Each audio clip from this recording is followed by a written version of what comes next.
Hello again.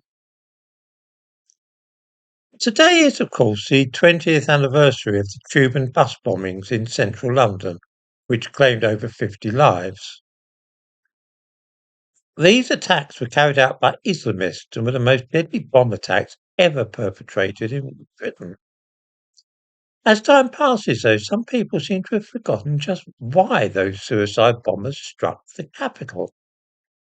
So complete is this amnesia in some circles that we are now seeing thousands of people in Britain standing shoulder to shoulder with the supporters of the Muslim Brotherhood, one of the most fanatical of Islamist groups.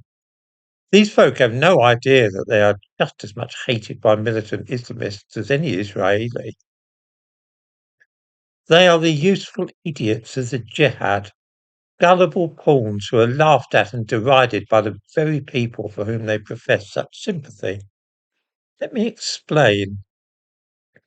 During the 1940s and 1950s, those opposed to Zionism and the establishment of the State of Israel, by which I mean Arabs in the Middle East, had a slogan, one which has cropped up also in later years. It was cryptic but easily understood by those to whom it appealed. It was Saturday comes before Sunday. One still hears this said. I've heard it said this very year in the Middle East. In the 1940s, there were large Jewish communities in many countries of the Middle East. In Yemen, for example, there were 50,000 Jews. Today, there's just one.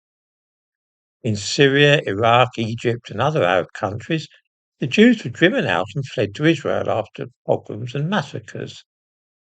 The word then was Sunday comes after Saturday, which meant that once the Jews were forced out, whose sacred day was Saturday, then it would be time to deal with the Sunday people, the Christians.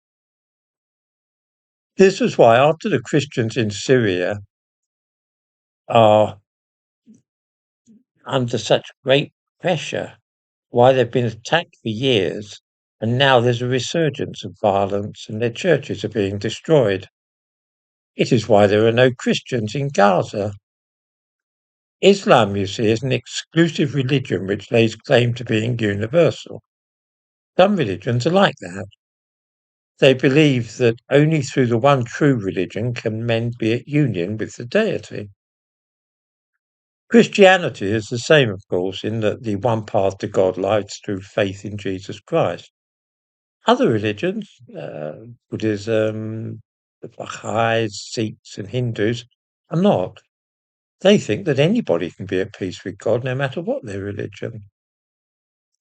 There has long been a trend in Islam for some fierce characters to drive the conversion of the whole world to become Muslims. In modern times, this is led by those who inherited the mantle of Egypt's Muslim Brotherhood.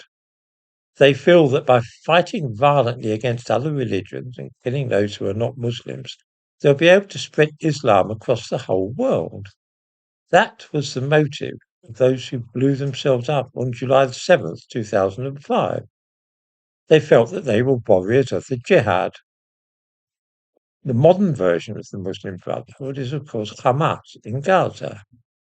This is why the Egyptians have sealed off Gaza, by the way, from their own country with no fewer than 7 walls.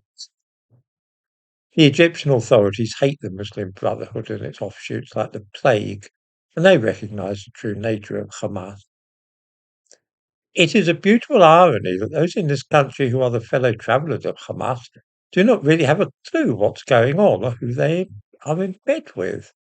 They're actually cozying up to the same kind of people who carried out the 7/7 attacks, men who hate and despise all that the West stands for, activists who would like nothing better than to attack Christians and destroy their places of worship. That was why I found it so amusing to see a retired priest arrested at the weekend for supporting Hamas. She wouldn't last 5 minutes in Gaza, where they have driven out or killed all the Christians who once lived there, but she cheerfully supports them while she's safe here in London.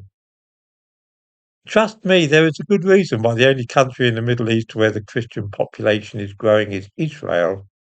Everywhere else, including places like Gaza and Bethlehem, the Christians are being persecuted and killed.